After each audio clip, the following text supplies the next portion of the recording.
नमस्कार दोस्तों, स्वागत है आपका अपना यूट्यूब चैनल शिक्षा सफ़र में।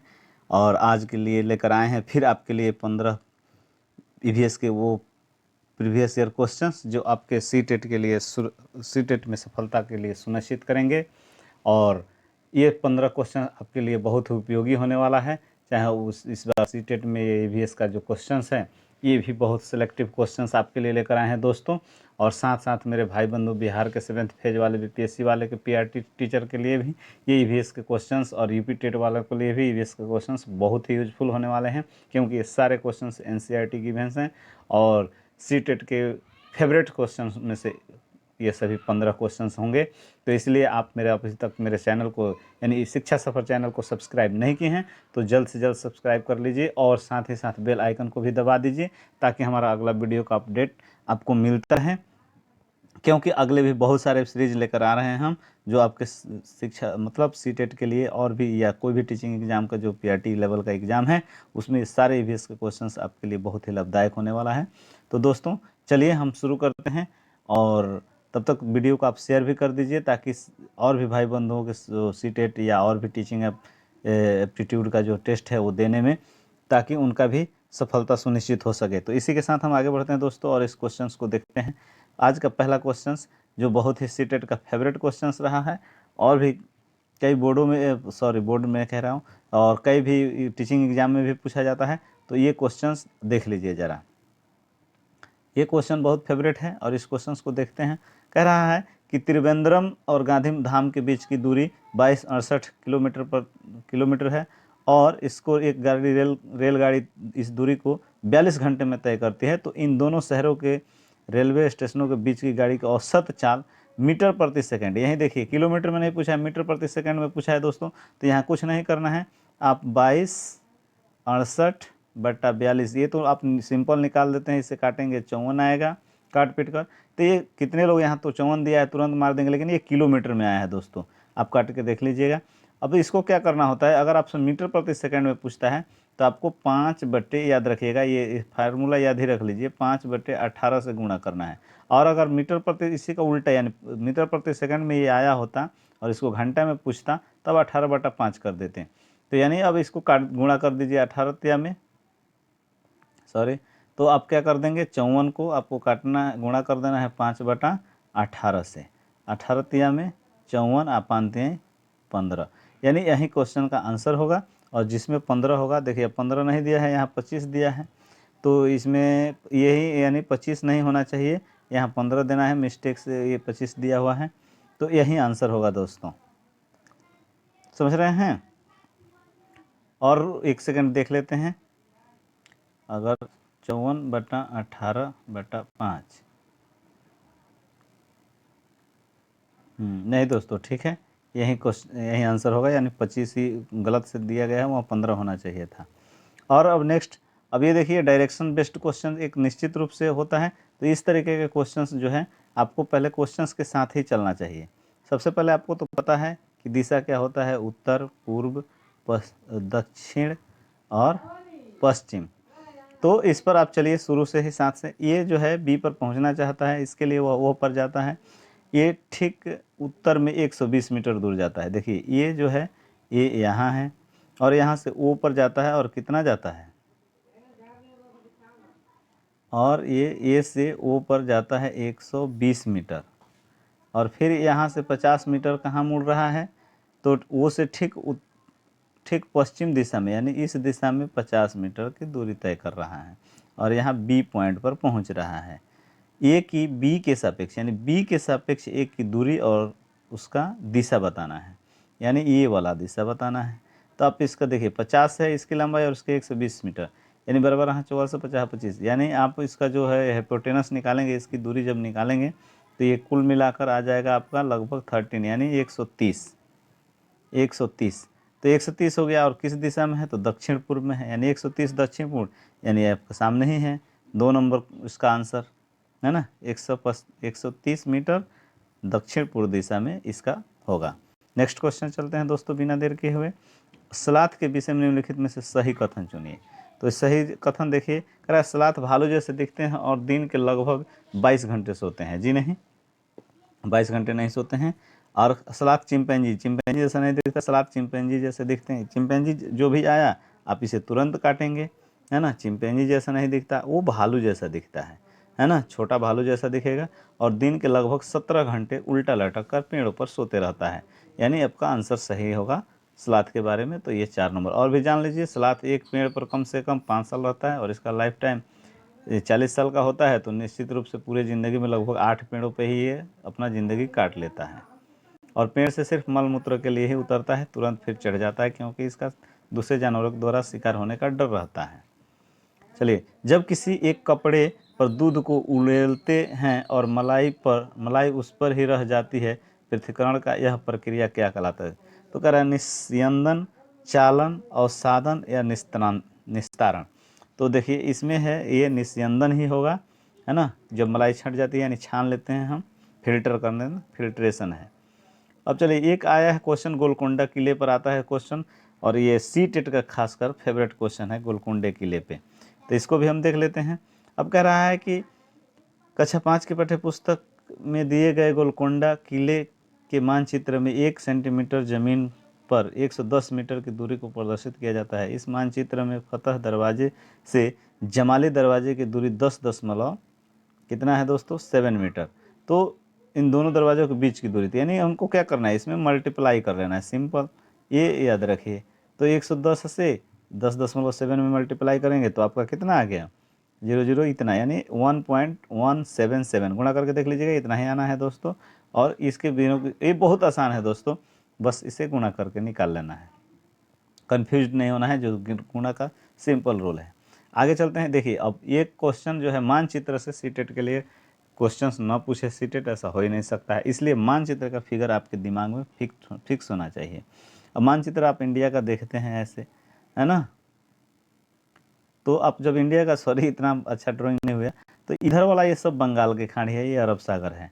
तो आपको क्या करना है, ये कह रहा है कि 3 राज्यों का वह समूह जिनके किसी किनारे पर बंगाल की खाड़ी टच करती हो यानी स्थित हो। तो इसमें देख लेना है, आंध्र प्रदेश, महाराष्ट्र, तमिलनाडु। तो महाराष्ट्र आपको पता है अरब सागर यानी इधर की तरफ होता है, इस साइड, तो ये नहीं होगा, है ना। पश्चिम बंगाल इधर ही होना चाहिए। तो उड़ीसा, केरल यहाँ है, तो ये भी नहीं होगा, यानी केरल वाला भी ऑप्शन गया। तो उड़ीसा, आंध्र प्रदेश और तमिलनाडु, ये तीनों राज्य यहाँ हैं, तो निश्चित रूप से यही होगा। और इसलिए इसका सही उत्तर जो होगा दोस्तों 3 नंबर होगा, 3 नंबर वाला ही आंसर होगा। तो नमस्कार, और चलते हैं दोस्तों, आगे देखते हैं, आप घबराएं नहीं। मान लीजिए आप मध्य प्रदेश में हैं और इन राज्य के सापेक्ष किस दिशा में हमारे देश के सर्वाधिक घने जंगल हैं।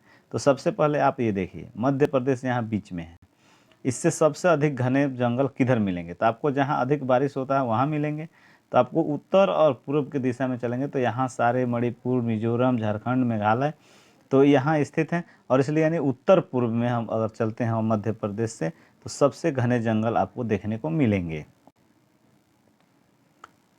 और नेक्स्ट देखते हैं अगला क्वेश्चन नंबर, माउंट एवरेस्ट की चोटी की ऊंचाई। ये तो क्वेश्चन डिक्लेरेटिव है, आपको याद रखना है, और सीटेट का भी फेवरेट क्वेश्चन है। 8850 जो है मीटर ऊंचाई है इसकी। और ये क्वेश्चन निश्चित रूप से बहुत ही फेवरेट है सीटेट का, तो आप निश्चित रूप से इसे याद रखिएगा, 8850 मीटर, इसे भूलिएगा मत दोस्तों।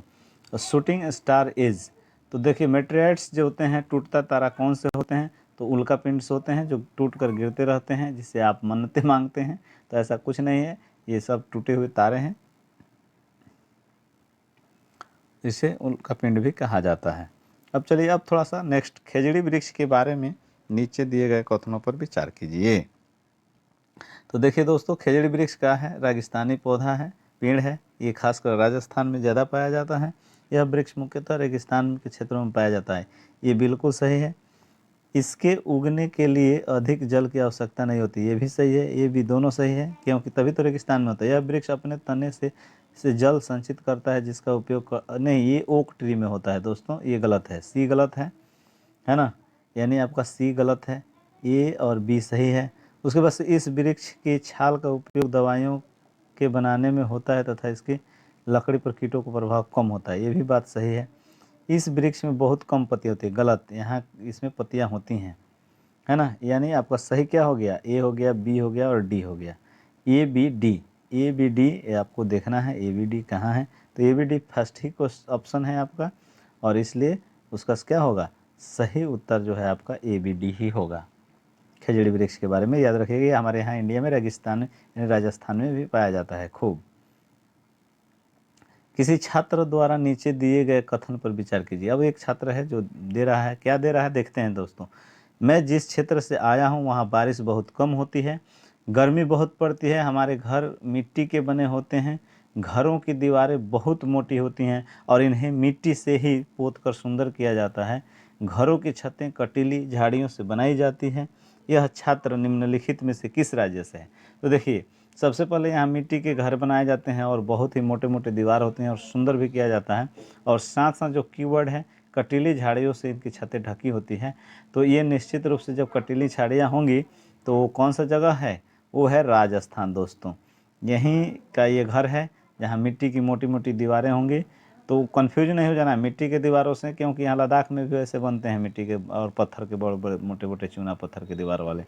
तो यहाँ मिट्टी के जो दीवार के सुंदर घर बनेंगे और उस पर कटीली झाड़ियाँ होंगी छतों पे, तो वो राजस्थान ही आपका होगा। इस बात को याद रख लीजिएगा, और ये क्वेश्चन बहुत ही फेवरेट है सीटेट के लिए, तो निश्चित रूप से याद रखें। और चलिए, और भी बहुत सारे हैं, मैं बोला ना कि आपके पास एकदम एक से एक क्वेश्चंस लाएंगे जो सीटेट में आपकी सफलता सुनिश्चित करेंगे। देखिए उसी सीरीज का ये भी क्वेश्चन, किसी सभा को अपना परिचय देते समय किसी छात्र के कथन पर विचार कीजिए। मैं जिस जगह से आया हूँ वहाँ के अधिकतर लोग सरसों के तेल में बनी पक्की मछली खाना पसंद करते हैं। यह छात्र किस जगह से आया है। तो देखिए, सरसों से बना मछली जो होता है सरसों के तेल में कहाँ बनता है, तो सबसे पहले गोवा को जान लीजिए। गोवा में क्या है, तो यहाँ पाम ऑयल यानी नारियल का तेल में बना मछली खाते हैं। केरल में तो यहाँ टेपियोका का और नारियल का तेल और टेपियोका खाते हैं। और मछली अब जो है सरसों का तेल का मछली खाना बनाया जाता है। तो यानी सरसों के तेल में जो फ्राइड मछली होती है वो कश्मीर के लोग बहुत खाना पसंद करते हैं, और इसलिए कश्मीर होगा, मिजोरम नहीं होगा। तो दोस्तों यानी उसका आंसर क्या होगा, जब भी सरसों के तेल से छनी मछली या बनी मछली आएगा आपके लिए, तो आपका उत्तर होना चाहिए कश्मीर, याद रखिएगा। अगला क्वेश्चन दोस्तों आपके लिए, सही निम्नलिखित में से सही कथन चुनिए। तो कह रहा है कोई वयस्क हाथी एक दिन में 2 क्विंटल यानी 200 केजी से भी अधिकतर पत्ते या झाड़ी खा सकते हैं। नहीं, 1 क्विंटल तक खाती हैं, है ना, 200 क्विंटल तक नहीं। अत्यधिक भारी होने के कारण अधिकांश हाथी बहुत ज़्यादा आराम आनंद करते हैं। नहीं, आराम बहुत कम करते हैं हाथी, क्योंकि खाने में ही अपना टाइम बहुत ज़्यादा व्यतीत कर देते हैं। और यहाँ तक कि 3 महीने की आयु के हाथी के बच्चे का भार सामान्यतः लगभग 200 केजी होता है। और अधिकांश हाथी औसतन दिन में 9 से 10 घंटे सोते हैं, ये गलत है। तो निश्चित रूप से दोस्तों ये देखिए, ये दो बात है। एक वयस्क हाथी एक दिन में 2 क्विंटल तक पत्ते खा जाती है, हरे पौधे झाड़ियाँ खा सकती है। और यहाँ तक 3 महीने का हाथी का बच्चा 2 क्विंटल का होता है। नहीं, जन्म के समय ही हाथी का बच्चा 2 क्विंटल का होता है। तो यानी ये इस आंसर के साथ जाएंगे, क्योंकि 2 क्विंटल पत्ते एक दिन में हाथी खा जाता है, और इसीलिए उसको बहुत काफ़ी समय लगता है इसको खाने में, है ना। तो वो चीज़ हो गया, आंसर सही हो गया। अब चलते हैं नेक्स्ट 14 नंबर क्वेश्चन। एक समूह को चुनिए जिसका प्रयोग पुनः चक्रण के पश्चात किया जाता है, यानी रिसाइकलिंग की प्रक्रिया इन सब के साथ की जाती है। तो पॉलीथीन बैग, कागज़, बैटरी, मोबाइल फ़ोन नहीं। चादर भी नहीं होगा, जहाँ चादर है ये तो इसके रिसाइकलिंग क्या होगा, लोहे की कीलें ठीक है, कांच की छड़ें, बोतल ठीक है, स्टील मग ठीक है, गत्ते का डब्बा ये भी ठीक है, यानी ये सही है। इसकी क्या होगा, रिसाइकलिंग होगा। तो इस तरीक़ा से ये भी सही है, यानी रिसाइकलिंग वाला क्वेश्चन सही है। अब लास्ट क्वेश्चन आपके लिए 15 number question, match the following. आपको मैच करना है, तो मैच करना है तो देख लीजिए, मैच भी बहुत आसान है। कह रहा है छोले भटूरा नारियल डली करी के साथ उबला टेपियोका सरसों के तेल से बनी पक्की मछली। मैं अभी पहले ही बताया था, नारियल के तेल में बनी पक्की मछली। अब तो यहाँ और आसान हो गया दोस्तों, क्यों, क्योंकि नारियल में बनी मछली कहाँ मिलेगा आपको, गोवा में। कहाँ मिलेगा दोस्तों, गोवा में, है ना। और उसके बाद नारियल की डली टेपियोका यानी केरल में ही, और सरसों का तेल आपको बताया है कश्मीर में, नारियल में हो गया। अब छोले भटूरे कहाँ जाएंगे, तो वो होता है पंजाब में। तो आपका क्लियर हो गया, यानी आप क्लियर हो गए कि यानी बी का दूसरा का बी हो जाएगा, और तीसरे के लिए डी हो जाएगा और पहला के लिए ई हो जाएगा। तो देखिए पहला के लिए ई यानी क्वेश्चन नंबर 4 में भी है और ए में भी है, 1 में भी है, 1 में ई में, लेकिन 3 का डी किस में है, इसमें है। तो यानी 4 नंबर ही आपका सही उत्तर है। ठीक है, तो इस तरीके से मिलान करना आसान हो जाता है। अगर 1 2 भी है तो आप मिला सकते हैं दोस्तों। सीटेट में थोड़ा सा दिमाग एक्स्ट्रा अप्लाई किया जाता है ना। और इस तरीक़ा से अब भी पेडागोजी के भी बहुत सारे मेरे पास क्वेश्चन हैं दोस्तों, वो हम पेडागोजी का अलग सीरीज आपके लिए लाएंगे, जो ईवीएस पेडागोजी के लिए आपका बहुत ही अच्छा क्वेश्चंस होगा।